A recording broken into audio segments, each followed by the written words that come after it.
This is the Little Rock Team Podcast presented by Staley Electric. I'm Patrick Newton, and today we're talking with the longest tenured Little Rock Trojan of them all, the voice of the Trojans himself, Ray Tucker. In addition to being a fixture in Little Rock's TV and radio market for decades, Ray is the longtime radio play-by-play man for the Trojans who first became a member of the broadcast team back in the early 80s. Now, in this episode, it was a lot of fun to go down memory lane a bit with Ray. He has one of the wildest career paths you can imagine. We talk about Ray developing his love for sports while growing up in Helena, Arkansas, how he broke into the TV news business with virtually no experience, going to work for the Memphis athletic department, what it was like hosting a young Jimmy Johnson's TV show, how he first became affiliated with the Trojans, and some of his favorite memories with the program going back decades, including the 2015-16 Trojans. Let's go.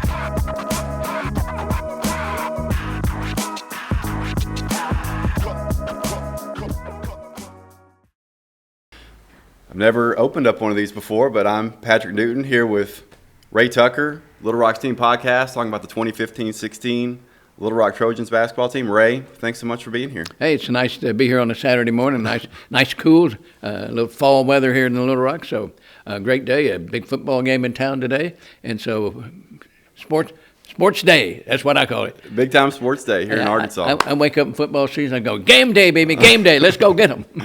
And I'm sure everybody knows you, but you're not a guy that needs an introduction, but a true legend of the Little Rock Trojan sports program, Hall of Famer, spectacular honoree this year. Been a part of the program for, is it 4 decades at this point? Yeah, 4 decades, just a couple of years. At this point, certainly the longest tenured Little Rock Trojan in the state. And speaking of the state, you're from Arkansas. You're not from Little Rock. Grew up in Helena over on the Mississippi River in the Delta. It was a great place to grow up. I'm not going to say anything negative about it now, but I think it was voted one of the worst places to live in Arkansas. But it was not that way when I was growing up. And growing up in Helena, what was your introduction to sports? My dad, who died at an early age, died at 45, was a huge sports fan, big baseball junkie, coached Little League Baseball. As a matter of fact, he died in 1970. There is still an O.R. Tucker Sportsmanship Award given out to the Helena West Town Little League program. So that's where my love of sports came from. I would get in trouble at night. Back then, they had a little transistor radio, and I was a big Cardinal fan, and the Cardinals would play the Dodgers or the Giants on the West Coast. And I would go to sleep with an earpiece in, listen to the game, and run the batteries down and get my butt in trouble the next day. So was that the first sport you were really into? Probably so, baseball. And I played baseball, football, and basketball from the time I was 10 years old. And so sports has been my thing forever. And, you kind of mentioned, listening to the games. I mean, part of that's a love of sports, obviously. That was how you consumed it in the large part at that point. But at what point did you start to get interested in the aspect of broadcasting? I would sit out in the car at night. There was no FM radio, so AM, and I would listen to Kaywood Ledford do Kentucky basketball. That's good. Good one to be into. I know you're a Kentucky fan.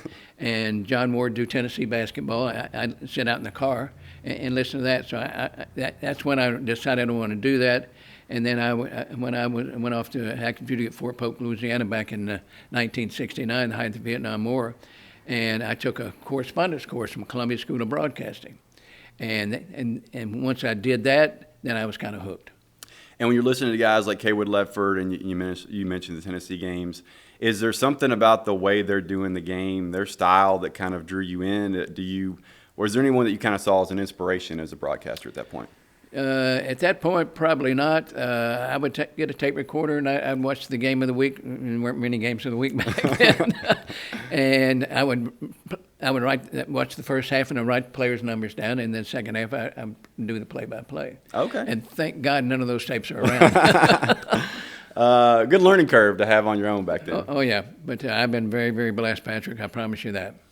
And so what's your path into the business? You're a guy that, you entered into TV, I believe, in 1974. Were you doing any broadcasting before that, or did you go straight into the television? You know what? I went from selling a weight gain product, called in high school and college athletic departments, to being a television news reporter. Figure that one out. In the meantime, when I was doing that, I hooked up with a guy named Jay Smith on KLRA radio and was doing the color on AIC football, Arkansas Intercollegiate Conference, which was a great sports era here in our state. But anyway, that's kind of how this market, that's how I got started. And let's talk about you getting into television in 1974. What was that process? How do you go from selling, what was it again? A weight gain product. How do you go from selling that MLO. to being on camera? You know what? The one thing that I knew was you have one thing to sell, and that's you. And if you sell yourself, you can maybe do whatever you want to do. Jim Pickock, who was longtime news director at Channel 7, interviewed with him, and the company I was working for, our paychecks had started bouncing. It was not a good time. And so a friend of mine, his wife was the art director at Channel 7. She got me an interview. Went in, interviewed, and Pitt said, I'll call you in a couple of weeks. And I think I said to him, yeah, I bet you will, because I'd been on enough interviews. And he called me later that day and hired me. What's life like as a guy who's never been a reporter, had you ever really been in front of the camera before? No. What's that learning curve like? Very interesting. I'd never taken a journalism course, and so I just busted my rear and learned and listened, and I ended up was a news reporter in Pine Bluff. I didn't start here, but we had a bureau in Pine Bluff, and they sent me down there. You're like this. I did not get to record like this when I did call my stories in. The FCC license for them to keep it in KTV in Pine Bluff and move to Little Rock was I recorded over my two-way radio in the car. That's how I called in my reports, and I sound like I was in Tel Aviv. I mean, like, good Lord. But anyway, I worked my way up. And so you're getting into television, and are you covering sports at this point, or are you covering news in general? News, but I was broadcasting Pine Bluff High School games by then. And so that was my play-by-play start there. But I covered at least a fourth of the state. I hustled. They needed something. By George, I went. And we've talked about this before. It's possible I have the timeline off in my head, but you do this for a bit. And is that when you kind of transition into working with the athletic departments at Memphis and Oklahoma State? Let's see, but we'll go back 74, so maybe 76, I started doing a little weekend sports filling in. Then late 70s, I left and took a job with the National Rice Council, RIC, Rice Council. Didn't stay there very long. Jim Pickock, the news director, had left. And I saw where he was coming back. I called him and congratulated him. He said, you're coming back too. You're now our assistant sports director. And this was on a Tuesday, and said, you're leaving on the Southwest Conference Writers Tour on Monday. I went, holy smokes, what a transition. And from there, I ended up being the color analyst on Razorback football. That's back when Lou Holtz was the coach. And Paul Eels and I teamed up, and I did some TV games, Arkansas TV games color. And one of the craziest things I've ever heard in broadcasting happened, I think it was Mutual Sports bought the rights to Southwest Conference. And they came up with this brilliant idea, you're like this, that when Arkansas's playing in Austin, playing Texas in Austin, that the Texas play-by-play guy would do the play-by-play, and the Arkansas guy would be his color analyst. And so all of us who were color analysts in the league got bumped out of a job. And so I'm sitting there going, I wasn't real happy camper. Paul Eels got offered a job to go to Memphis State as assistant AD in charge of radio and television doing their broadcast. The new AD there had been at Vanderbilt, which Paul was at Vandy for a long, long time. And so he told me about the job opening, so I applied for it without a college degree and got the job. So here I'm at a Division I school as assistant athletic director in charge of radio and television. Just an incredible career path at this point. TV reporter, never been on TV or background in journalism. You're in an athletic department, as you said, without the college degree. What was the day-to-day like at that time working in an athletic department? And what was then Memphis State, right? Yeah, it was Memphis State. That too was a learning curve, and part of my job was to market coaches' TV shows, whatever. And I did the color on football and basketball with a guy named Jack Eaton, who was at Channel 5 in Memphis for years. They called him Ears Eaton. He had these big old ears, and we often jokingly said, bless his soul, that he was the model for the satellite dishes when they first came out. When you're working there, were you a Memphis fan before that at all, growing up in Helena? You know what? If you grew up in Helena, you didn't get Little Rock TV, and maybe we got a little newspaper back then. So we watched Memphis TV. And so, yes, I was a Memphis fan and followed the SEC, obviously, because all the schools around there. Memphis State was very good in football. Had a guy named Billy Spook Murphy, that was his nickname. There was their head coach. He made some big mistakes along the way. But anyway, and so the black community in Memphis did not support Memphis State at that time. Rex Dockery became our football coach, and he reached out. I think the lady's name was Maxine Smith with the NAACP in Memphis, and they built a relationship, and Memphis started getting players out of Memphis, which was a hotbed for talent across the United States. We had guys going to UCLA and Southern Cal, but not staying in Memphis. And Rex got them to start coming there, and then he got killed in a plane crash. And so I left there, became a sports director at KTOL in Tulsa. And while I was there, I started hosting the Jimmy Johnson TV show. And this ESPN was in its infancy. And so we did all the Oklahoma State TV games delayed. And so I did the play-by-play for that. From there, back to Little Rock. Let's go. We've been around the world. Let's go back to Stillwater for a minute. Working with Jimmy Johnson in that era. I mean, he's a guy, the Cowboys documentary is out right now. People my age know who Jimmy Johnson is because of his time with the Cowboys and eventually the Dolphins. People a little bit older than me certainly remember him with the Miami Hurricanes. What was it like working with him at kind of that really early stage in his career? You know what? Jimmy just spoke to the Little Rock Touchdown Club, and David Basil reached out to me a couple of times and said, what's Jimmy like? What's Jimmy like? I said, Jimmy is a fun guy, fun to be around, enjoys life, likes to have fun. And so he was fun to be around. One of my, I told Baz this story. I don't have, anyway. Go as deep as you want. All right, so Stillwater, there was a turnpike. I'd only been over there twice, and so we're flying out of there to do a game, and I missed the turn. And so when you miss the turn, I want to say it's Ponca City, don't hold me to this. It was like another 30 minutes. So when I come back, and I've not been around Jimmy much, the steps of the plane came down out of the belly, and as I'm running across the tarmac with my bag, the steps go up. And I thought, I've just missed this. So I stood there for what seemed like an eternity. Steps come back down. I get up, and Jimmy's there in that pose with his hands on the hip, the Jimmy Johnson pose. And he chewed my rear end out up one side and down the other. And so I had a seat where I don't think anybody wanted to sit next to me after that. And so we'd been flying a while, and he comes back and plops down. He looks at me and said, "Missed the turn, did you?" I said, "Yeah, I did." He said, "I'm sorry, but I had to chew your butt out." So. If you've ever worked, obviously within a sports program or adjacent to a sports program like we have, those interactions with the coaches are not fun. They're unavoidable. They're going to happen. Sometimes you're going to mess up, but whenever the coach gets into you like that, you want to crawl inside your own skin a little bit. Yeah, I'll tell you what, Jimmy had an unbelievable staff at Oklahoma State. Dave Wanstadt, who later was head coach at, I think, Chicago Bears. Pat Jones was with him. Tony Wise, who was one of the great offensive line coaches across the country. Butch Davis, who was later head coach of Cleveland Browns and in college ranks. He had an unbelievable staff.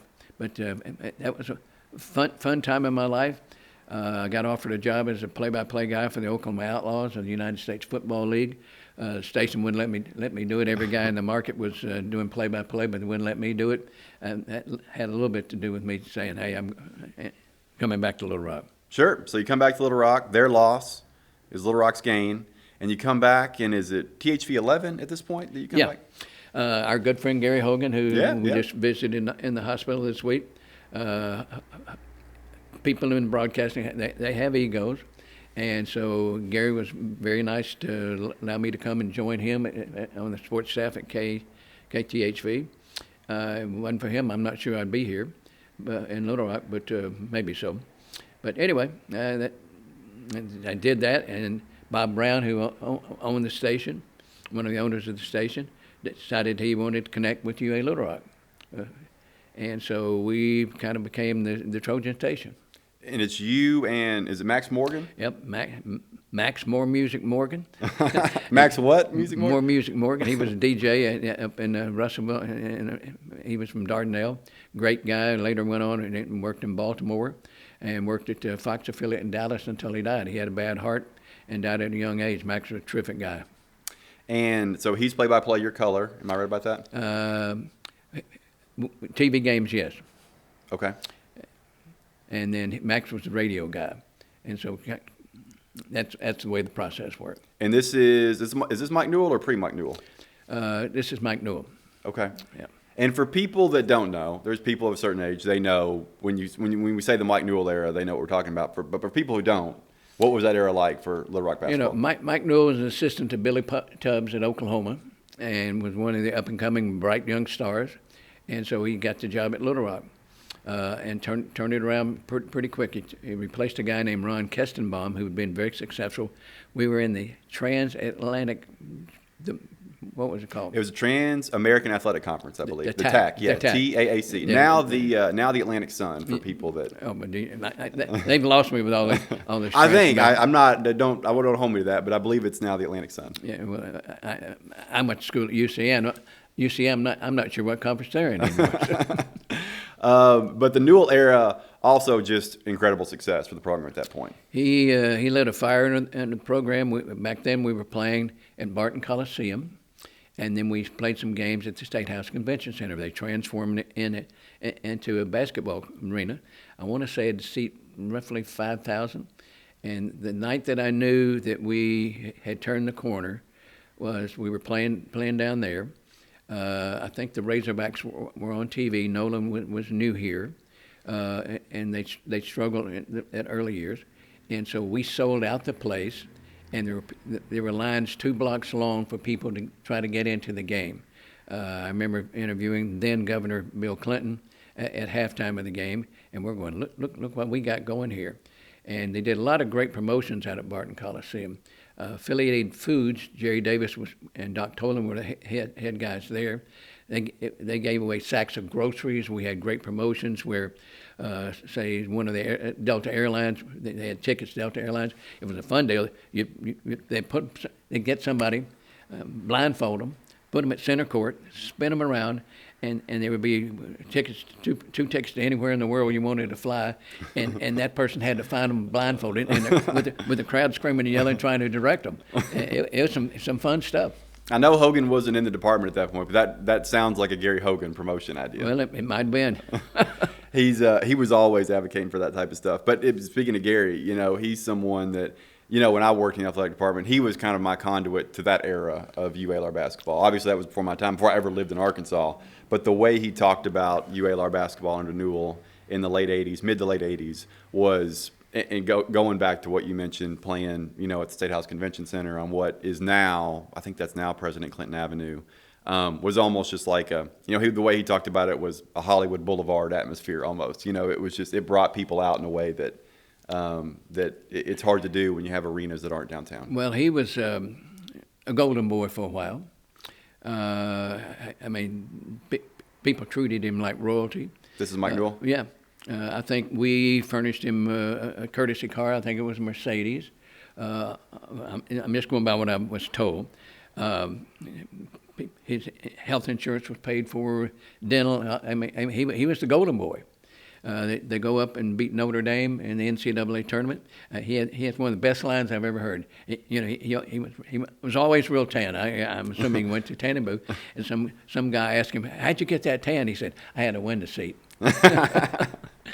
Yeah, you mentioned the win over Notre Dame. They beat Baylor, I believe, in the NIT. Yep, they beat Notre Dame, then lost to Jim Valvano and NC State. I think was that a double overtime game, something like that. I believe so. Yeah. 1986, I believe, Yeah. is that tournament.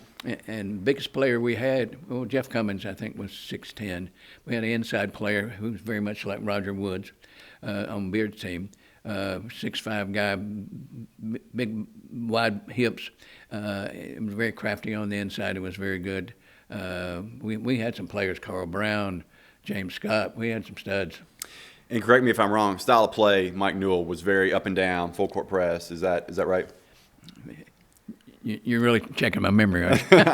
Exciting style of play Yeah. was what I've always Oh, heard. yeah. And it wasn't. I mean, it's one thing. I mean, obviously, successful basketball is winning basketball, but when you have a style of play that gets people excited. Hey, that Baylor NIT game you mentioned, one of the Ibas was the head coach at Baylor, and it was a controversy with whether the clock started or not. The Rainey brothers ran the table, and Coach Iba, he just went absolutely crazy. He runs over to Max and I. Let me see that. Sorry, Coach. We're not in charge of backing it up and showing it again. But there were some crazy games. We lost the championship in the conference tournament. Maybe it was the last game. Newell, Wimp Sanderson was the coach. I think Derek Fisher was playing. We got beat right at the buzzer, keep us from going to the NCAA tournament. We're playing New Orleans. Yeah, I've heard that story before. Just when you go back through the annals of UALR basketball, going back to Kestenbaum, they lost a game in the conference championship. It kind of felt like Newell. When you look back, at the era, it sort of felt like he was kind of the guy that figured out how to level it up. And you brought in, it was Jim Platt, I believe, that followed Mike Newell. I'll have to think a minute about that. I believe it was Platt. Okay. And then you bring in the coach from Alabama you just mentioned. I'm blanking on his name. Wimp Sanderson. Yeah, Wimp Sanderson. You have some really good teams there. They don't quite break through. Now Jim Platt's days, they had a boycott. Yes. Yeah. And we were playing what was then Texas Pan American over the holidays, and he was a guy, he did not curse, but he was very fiery. We had a player, Carlos Hall, I think was his name, from Detroit, and was not playing, but he was on the trip, and we got beat on the tip in. We were up, I think we were up one. Guy missed a free throw, and they tipped it in, and he just went crazy in the locker room. I could hear him through two doors screaming and yelling, and he got mad at Derek Hall because he hadn't shaved. I'm like, dude, what? And so anyway, the players kind of turned on him, and they had a boycott, and he was gone. Super nice guy, been around a long time. I think he's retired, living down in Florida. We played Tulsa a couple of times. He was their basketball ops guy, but far cry from being a head coach. And are you doing play-by-play at this point with the team, or what's No. your radio relationship like with the team at this When point? Platt was there, yes, I was at Channel 11, and they were very gracious. Well, I was part of their sports team. So anyway, yeah, I was doing TV, and one season there was a guy named Taylor Carr from KRN. They did it one year, and then I came in and placed Taylor Carr, and then bounced around a little bit, but been doing it since '98. Randy Rainwater from the Buzz, I was doing play-by-play, and so I did some of the home games with Randy, and then Randy kind of turned it over to me. Okay, 98, you kind of take it over full time. Yeah. So that is the Sanderson era. I didn't do it with Wimp. Okay, so who was the coach in 1998? Porter Moser. Oh, okay, Porter was that early. Yeah. Okay, so Porter Moser. I'm thinking. Yeah. You've seen a lot of them. So you take it over, and the point being, you've seen a lot of different Little Rock basketball programs. I mean, if you were to kind of think back, going back to your time in TV to present day, if you have to pick, three of them that are your favorite teams to cover, or were your favorite teams to cover. Well, they all run together. I'm going to be honest right Sure. here and tell you that. I loved working around Porter Moser. It's so intense.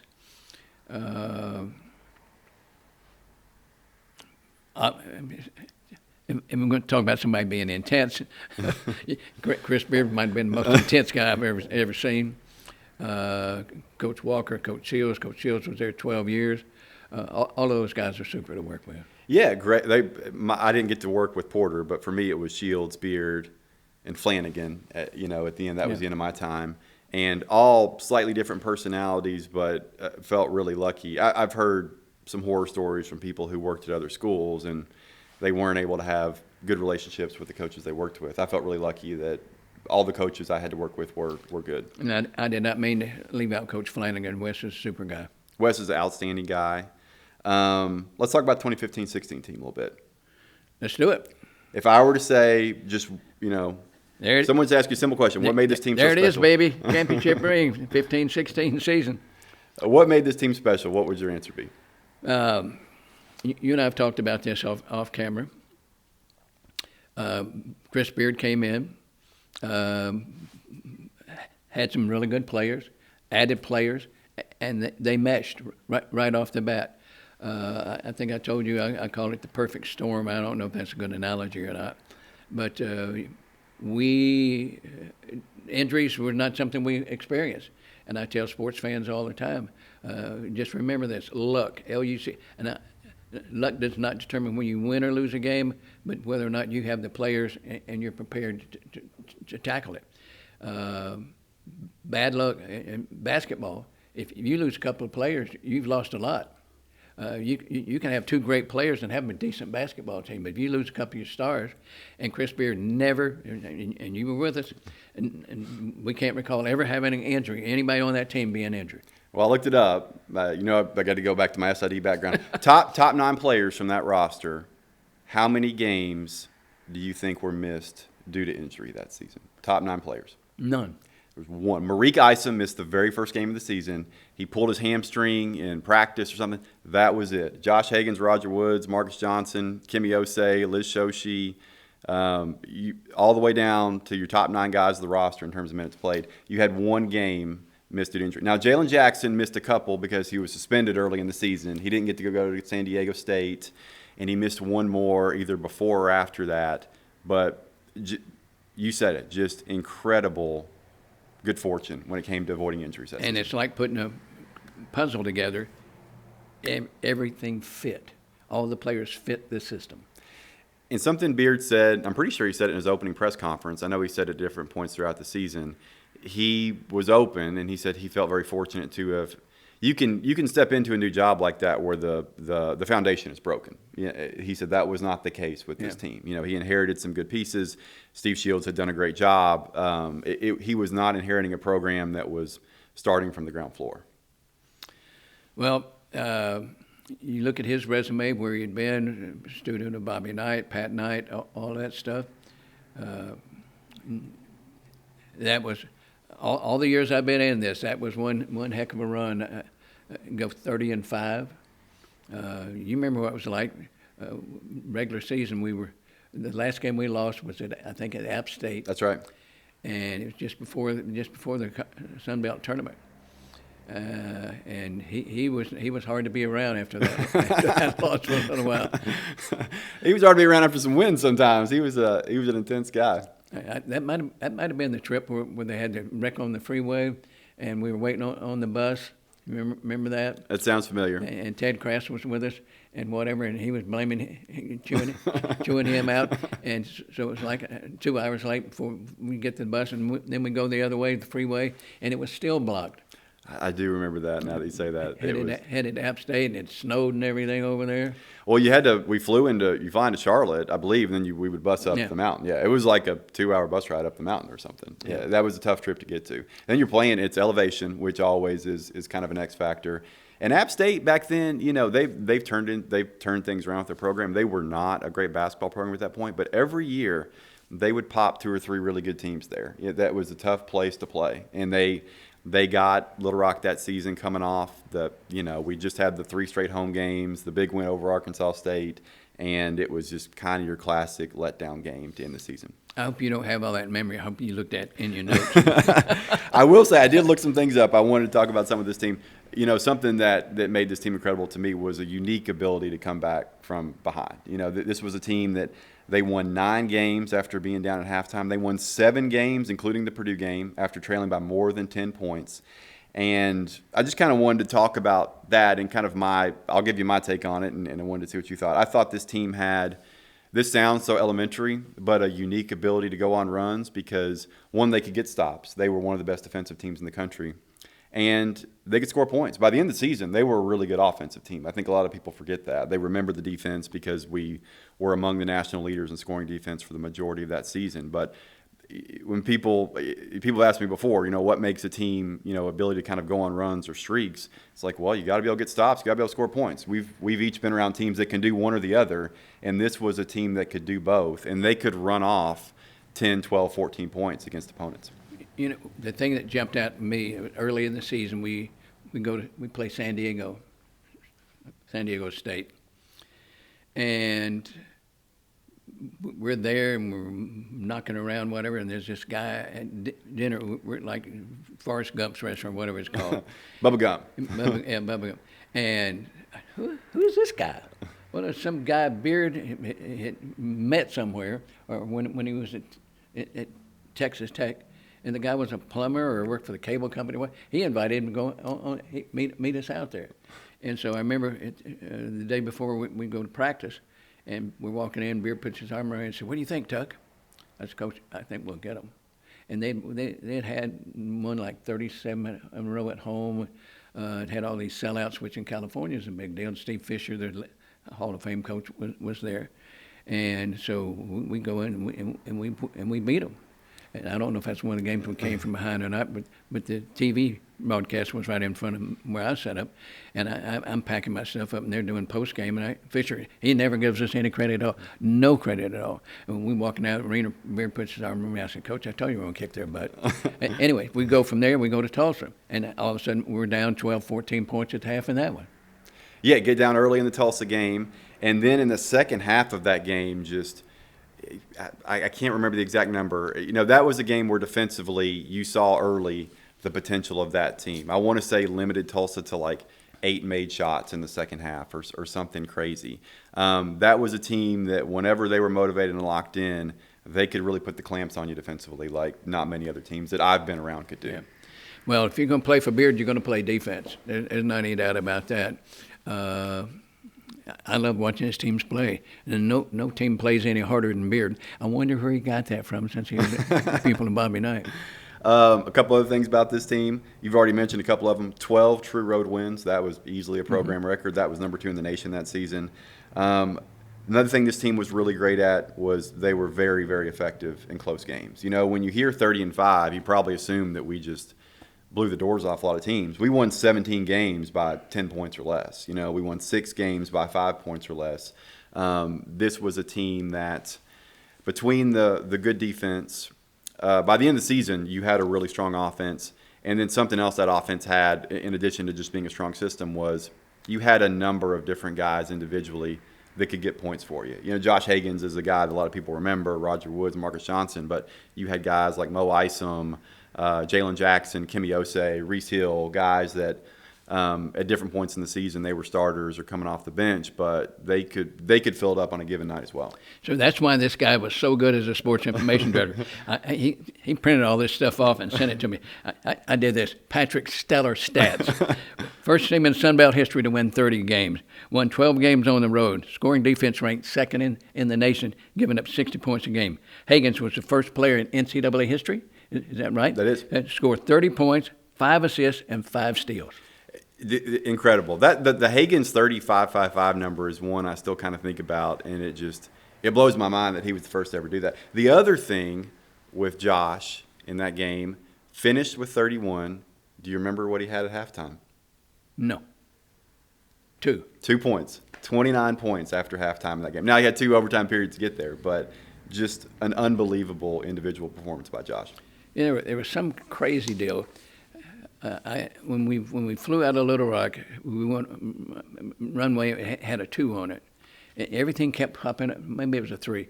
Everything kept popping up 3s, and The morning of the game, I look out and there's a cab out there, and that phone number on it was 333-3333. And then Higgins goes crazy, knocking down threes. And so I tied it all together. It was meant to be. Yeah.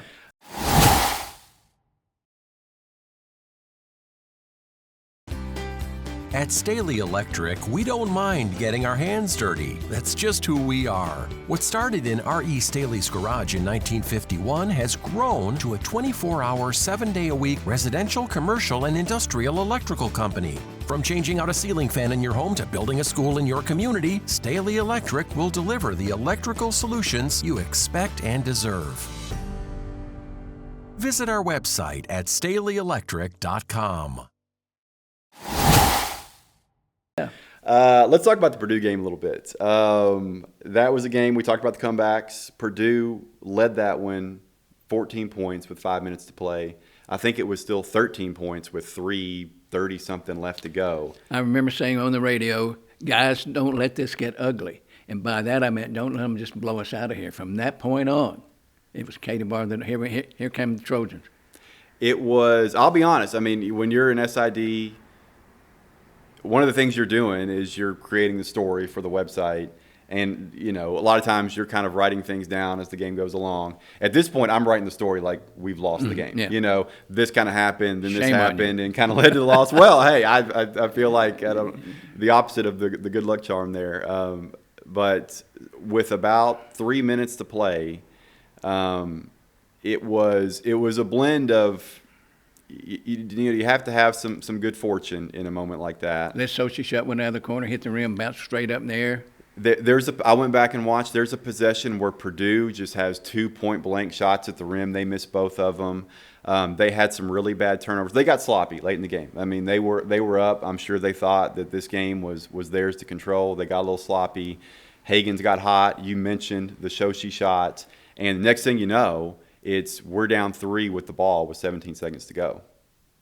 And Josh Higgins. Josh Higgins hits probably the biggest shot in program history. After that game, we were the darlings of NCAA tournament. And every broadcast, nationally, ESPN, whatever was out there, all they were talking about was Little Rock, Little Rock, Little Rock. This city got more publicity out of that one game. And this city needs to back this basketball program. I just say that right now. And let's kind of talk about that for a minute. The media attention that team got and the community support. Obviously, the success matters. We led the nation in wins for the majority of that season. We were pretty aggressive about promoting the department. Another thing that I think this is an X factor that not everyone talks about is the Arkansas Razorbacks were not a great team that year. Yeah. So the media attention was able to kind of shift to UALR basketball in a way that even with all the success we had that season, had Arkansas been really good, it would have been tough for us to gather so much of that spotlight. Well, it's a season we won't ever forget. I don't know if I'm dreaming this or what. I want to say on network television, after we won, whatever, and they were talking about Higgins and whatever, they were all eating the ice cream, and they called it Higgins Dawes. That was the next day. So what it was Did I make that up? Jamie Erdahl was the sideline reporter for the basketball game, and as you said, Higgins does what he does in that game, and he's sort of the golden boy the next day, and they're kind of looking for a story. And I think in the post game the night before, someone had asked him, I don't know how it came up, but somehow he started talking about eating cinnamon ice cream. And so the next day, he and Jamie Erdahl did a segment for, I can't remember if it was Turner Sports, CBS, whoever it was back then. But yeah, they're eating cinnamon ice cream, and they do a whole bit about it. Yeah, it was for Josh Higgins. It was truly. He was a celebrity for 48 hours. So I did dream of that. Well, that may have been part of it too. I can't remember. I just remember he and Jamie Erdahl doing the thing. Late in that Purdue game, we've kind of talked about this before. That was a game that went on a long time. Double overtime. And here was the deal. I was broadcasting the game by myself with about 12 minutes to go. I need to go to the restroom. Well, I can't get up and go to the restroom. And what happens? the game goes not one overtime, but double overtime. And I was like a bowling ball when the game was over. Press row was only about this wide, and so the game ends, so everybody's going to stand up. I don't know if I knocked anybody over, but if I went out like a bull in a china shop. And I wasn't able to celebrate right then. You missed all the fun. Yeah, if you're doing a game like that, I've had that experience a couple of times too. Man, when you got to go, there's something about being on the air and having to go. It's a multiplier effect as well. You know, after the game, we're all celebrating in the locker room, and Gonzaga is next door to us, and their head coach Mark Few was standing out there. I thought, he's just a little bitty guy like I am. But anyway, we thought, wow, look at us. And they were the powerhouse. It was incredible. I remember going into the locker room after the game, and it was just a swarm. I'd never experienced media like that. Some people you recognize, Myron Metcalf from ESPN, Woody Page for people who watched, Around the Horn on ESPN. He was there. Some huge names in the locker room. I still have never experienced anything like that before. I mean, that was a true Cinderella moment. I'm going to say this about one of the games. In one of the games we came back, we were down double digits at Georgia State. Yeah. Came back and won the game. Next morning before we go to Statesboro, he's going to sit down with the guys and going to look at. They say film, I say video. I was around during the film days, and I'm thinking he's just going to tell them how great they were. He chewed their rear ends out. He went up and he played some video from a Michigan State game, Mateen Cleaves.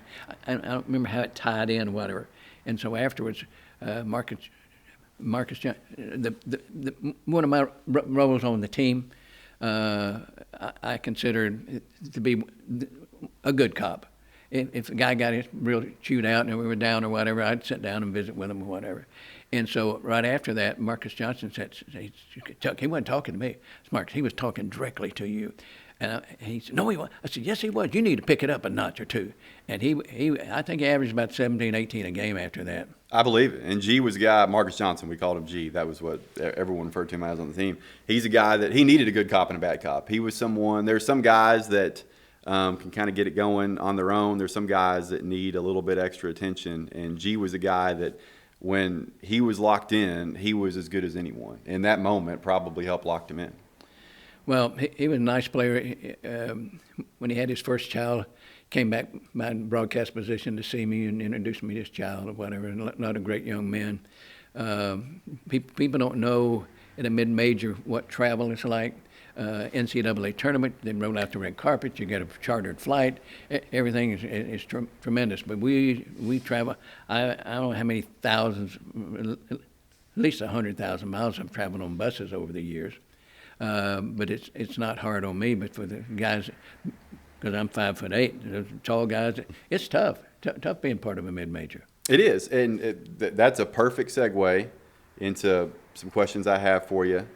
One of the things I did want to ask you about is you've been around some bigger programs. In Memphis, this was I don't know what the department was like back then, but you've certainly been around Arkansas and Oklahoma State, and you've been kind of a staple with the Little Rock program. What are the big differences to people who don't know between working at a school like Arkansas or Oklahoma State and Memphis versus a Little Rock? Can we play that song, OJ song, Money, Money, Money, Money? It's financial. And the way you travel, what you eat, the hotels you stay in. I will say this: over the years, we've improved tremendously from the early days when I traveled. I remember being I won't say what school it was. We were somewhere, and somebody said, we were killing roaches in the room. And I'm just like, I think we need to find a nicer place to stay than this. But no, that was way back when, and so. I think some of the hard things, the holidays are tough on the kids. Travel is tough. When Shields was the coach, we ate at a lot of buffets. With the Darryl Walker, we don't stop in it. We get food to go. Some of those little things. You take a SEC school, or say if Arkansas plays at Ole Miss, they go by jet. They're back home in their own beds by midnight. We don't experience that. I think the longest bus trip, you probably own it, Statesboro. I was about to say, it was after the game you just mentioned, the Georgia State to Georgia Southern and back to Little Rock. 13 hours. we're on that wonderful sleeper bus. The sleeper buses, the players loved them, the staff hated them. Oh my Lord! I finally about 3 o'clock in the morning decided to get up and the rack up above, and this was what 20. How many years ago was that? This would have been 10 years ago. Yeah. Well, I was much younger. It's 3 o'clock in the morning. I got to try to get down from there to go to the restroom. And Beard's down there. He's laughing his rear end off. I said, "Man, you get up here. You get up here, you son of a gun." Well, the thing about the sleeper bus, what you're talking about is it's once you make, because people don't know, the front of the bus is almost like a little lounge, for the staff to sit in, but it converts into, you can change it to where the beds kind of drop down. But once you do it, there's really no going back. I don't know if lounge is the right word. There's tables you can sit at. Yeah, it's maybe lounge is an overstatement, but it's an area in the front of the bus where people can hang out, and then in the back of the bus where the players are, it's just beds where they can lay down. Oh yeah, and sleep. they loved it, and there is such thing as a nice sleeper bus. We've seen some teams come in the Stevens Center, some nice ones, but anyway, that was a long trip. Oh, here was one. We'd beaten the stew out of DePaul. Yeah, and we're going back to the hotel, and we get a call from Southwest that they had canceled our flight, and so they booked another one. And about 30 minutes later, they called back and said, we've canceled that flight too. So we get on a shuttle bus. We're in Chicago. The shuttle bus, like you run from the Peabody, what was the Peabody Hotel to Clinton Airport. And they rattled quite a bit, Mm-hmm. We took that bus from Chicago to St. Louis.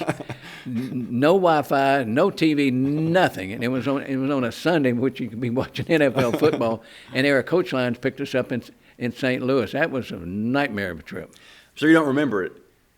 Myself and Mike Newell, we were roommates. Y'all left without us. We get a call. Me and Mike are sitting in the room. It's the next morning where the flight had been canceled. We didn't really know what was going to happen. So we're just kind of sitting there waiting to hear the word. We get a call from, I can't remember if it was John Trilly or Ted Krass. It was one of the two.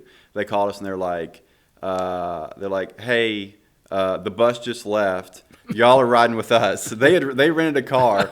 It was me, Mike Newell, Ted Krass, John Trilly. I guess we were following y'all or leading in front of you. I can't remember, but that was the perils of travel as a mid-major program. But we beat the heck out of DePaul. We did. That game was nationally televised on Fox Sports, I believe. Hagen's had a huge game. I mean, and we talked about games where Little Rock trailed and came back. That was not one of those games. Yeah. That was one of those games that from the get-go, it was an absolute thumping. They had a guard that was supposed to be really, really good, and we shut him down pretty good.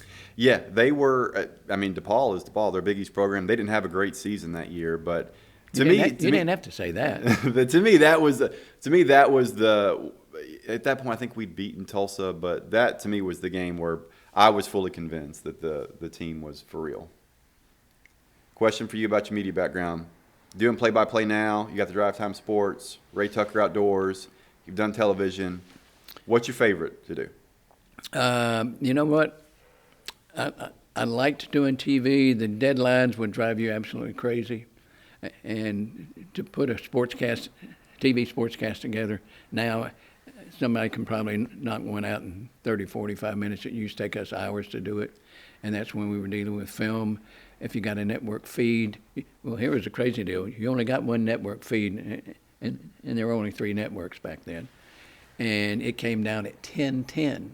The sports came on at 10:20. Mm-hmm. And so you just got to look at it.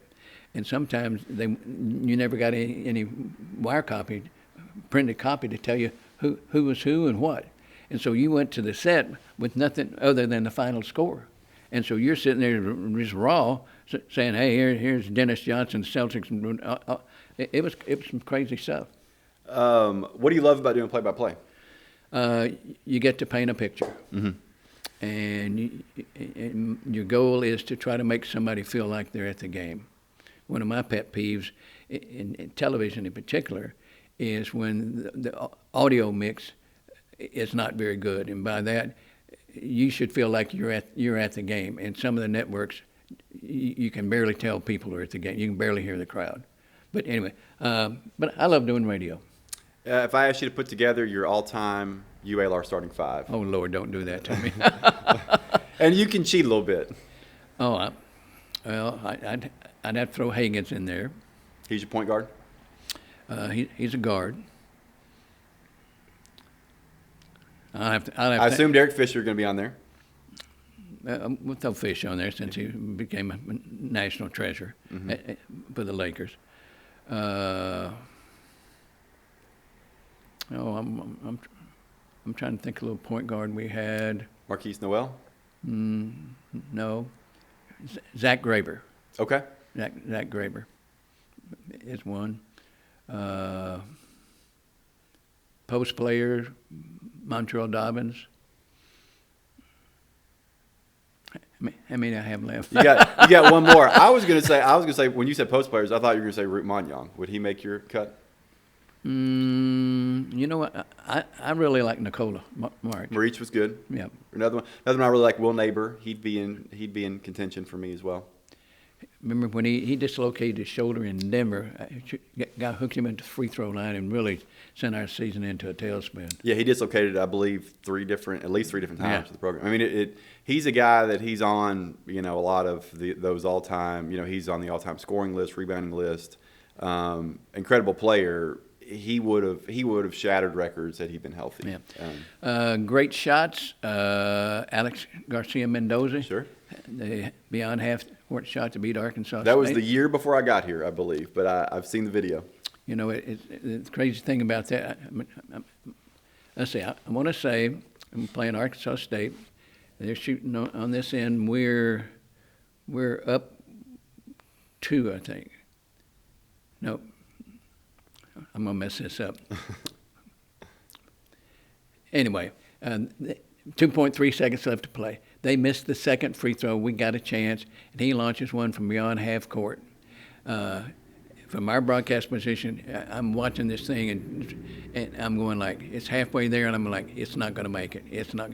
And it went on and went on and on, and it hit the front of the rim, hit the back of the rim, bounced up in the air, and dropped through. And the place went absolutely bonkers. But I'm going like, it's not even going to get there. What's that moment like as a broadcaster? That the biggest challenge is not freezing, and you root for your team and you live and die with these guys, but you can't do it on the air, and that's the hardest part. Is just the guy shoots it and you just want to not say anything. When we won the Sun Belt 4 games in 4 days over in Hot Springs, Solomon Bozeman hit the big shot. My broadcast partner was Bobby Vent back in those days. And you want to let things play out, and he screamed. Excitable guy, Bobby. And I'm like, I wanted to pop him a good one. But anyway, because we fed it to ESPN, and it was all over the place. I think the disappointing was we made the Final Four. We were not the Final Four, the first four. First four, and our best shooter, Mosey, went 1 for 10 and had a chance to win the game with a 3-pointer and didn't make it. I think that was a lot of disappointment. We would have left there. It was going to be a nightmare of a trip. We were going to fly out of there to Washington, D.C. and play Pittsburgh, I think it was. That didn't happen. So. Yeah, no, I was there for the first four. That was my first year with the program. If I were to ask you who was the best player you saw play, we'll say in the old Sun Belt, excluding the UALR players, who were some guys that jump out at you? The kid at Georgia State, was it Hunter? R.J. Hunter. Yep. Very good. Yep, very good. His dad was fun to watch and be animated. And couple of players from Lafayette. Oh, they've had a few. Sean Long. They've had a number. Yeah. That's as far as individual talent. Louisiana Lafayette's probably had Yeah. as much as anybody through the So years. to answer your question, I can't. No. Tough to say. Yeah, But you got several of them. Tough to say. Of the old Sun Belt schools, what was your favorite road venue to go to? Oh, wow, we had some good ones, didn't we? Boca Raton, Miami, Atlanta, Denver, New Orleans. Yeah. It's a little different in OVC. Any arenas that you really liked in the old Sun Belt? I like playing at Western Kentucky. You never knew what you were going to get at Lafayette. Just like a few years ago, we had the ball game's on the line, 5 seconds left, and all the red lights came on. And our guys everybody froze. And we got shafted. But New Orleans Lakefront Arena was not one of them. weren't a fan of the Sun Belt tournament at Lakefront Arena. No, you know what? I've been to tournaments: Biloxi, Western Kentucky, New Orleans, Hot Springs. Trying to think if I missed any. Those would have been the ones whenever I was around the program. Yeah, 3 years in a row, a team out of the Sun Belt won 4 games in 4 days to go to the NCAA tournament. That's unheard of. I'll let you get out of here on this one. Excluding the win over Purdue, what's the thing that you will remember most about this 2015-16 team?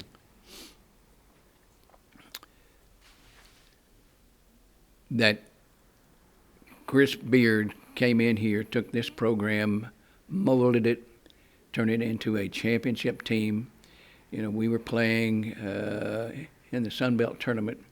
Might have been the semifinals, and I said to my good friend Rick Edwards, he said, "Man, he's so intense. What's the deal?" I said, "The deal is this, Rick. If he wins this tournament, his next job, he'll make $1 million." "How do you know that?" I said, just take my word for it. Well, they win it. We go beat Purdue.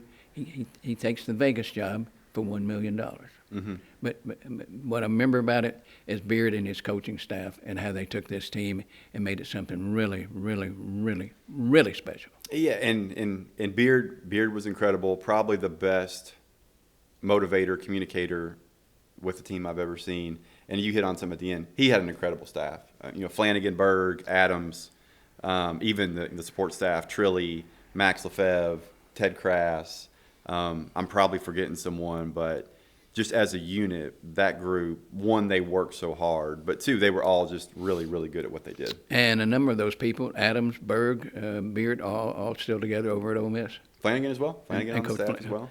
And a lot of them have had head coaching jobs. Adams, Flanagan, Berg. Trilly is now the head coach at, is it Midwestern State in Texas, the Division II school, where he played as a player. I did not know that. Ted was a junior college coach for a bit. So, yeah, Max Lefebvre is, I believe, still with the Minnesota Timberwolves in the NBA. So all that's to say that, the proof of that staff's talent is in, if nothing else, what they've gone on to do since. The perfect storm. The perfect storm is right. Ray, thanks so much for doing this. Hey, my pleasure. Your memory's a lot better than mine. Thanks, Ray.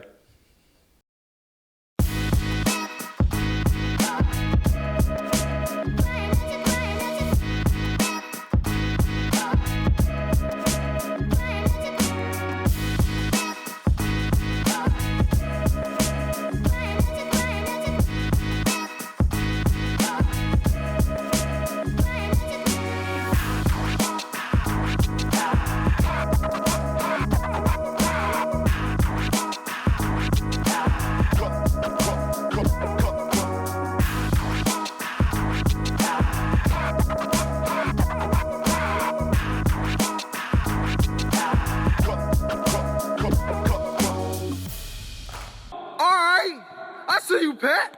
Okay.